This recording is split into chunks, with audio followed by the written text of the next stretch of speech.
Indoda yakhe irephe umntana wakho Umntana lona. muphi? Ingane yakho. Ingane yami Yona yodwa nje. ngihlala naye nomuntu endlini angikaze ngiyibone lento oyishoyo. Phela nina nidakwa i-crystal nilale nje. Manje wena wazi. Manje ngithi angikutshene-ke.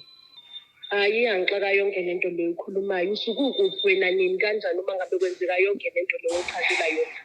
Shuthi wena ikhona into oyaziyo la engingayazi. Uqinisile uma usho njalo. Ngoba mina Kwenzakalani? indoda yakhe ilala nomntana yakho, umntana wakho ukhulelwe manje. Hhayi ngeke kube khona into enjalo eyenzakalayo sisi. Ngeke mina eyami indoda nje ngiyazi ukuthi ngiyayinelisa ngendlela efuna ngayo. Ngeke-ke ukuthi ngiyahehwa ingane yami engiyizalayo encane kangaka futhi angikaze ngiyibone ngisho into esonze. Usuke edakiwe umuntu wakhe ama-drugs maselala nengane. So ngifuna ukuza lapho namaphoyisa nama-social worker sizolanda umntanakho. Ubona ukuthi iyona ndlela okumele wenze ngayo le mngane. Ngoba mngane awuzwa. Ubungeke kodwa mngane ukuthi uhlale nami phansi ukhulume ungitshele kahle yonke lento lo oyishoyo. Ubona ukuthi umfedane nje uthathe lesinqumo sithathele bezothini omakhelwane la sebesibuka sebevele ngamawindi la eflethini bekhuluma. Ngenzela ingane yakho lento engiyenzayo mngane. Isinqumo sakho mina nje bandla asingijabulisi nakancane. Asingijabulisi. Kumele sikujabulise ngoba ngenzela ingane yakho uzongibonga ekugcineni. Kumele sizomlanda umntana ngoba usengozini ngoba ekhulelwe nokukhulelwa nje futhi. Kuzokwenzakalani? Uzoboshwa. Akuhlangene lokho kusezandleni zamaphoyisa.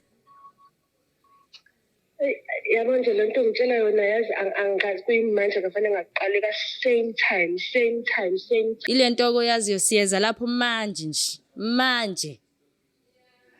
Kodwa ikhona indlela obungiza ngayo. Ayikho enye ngaphandle kwale ngizoyenza ngale ndlela engisho ngayo manje lapho ngiyeza.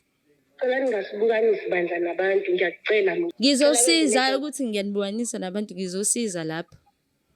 Manje nje. Ngengipholise eMaseko. Kulungile ukuthi bobabili nabantu esikhuluma ngaba ngibazi nanokuthi bakuphi njengami. Ngiyazi mina bakhona lapho. Musuqamba amanga ngiyazi ukuthi ukhona umntana lapho. Akekho ngiyakutshela mngani kodwa kulungile-ke.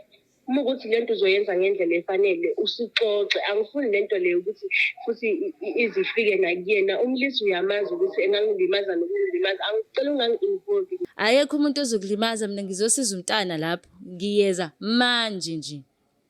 Manje ayekho umuntu ozokulimaza. Lo mlisi wakho uzobhekana namaphoyisa.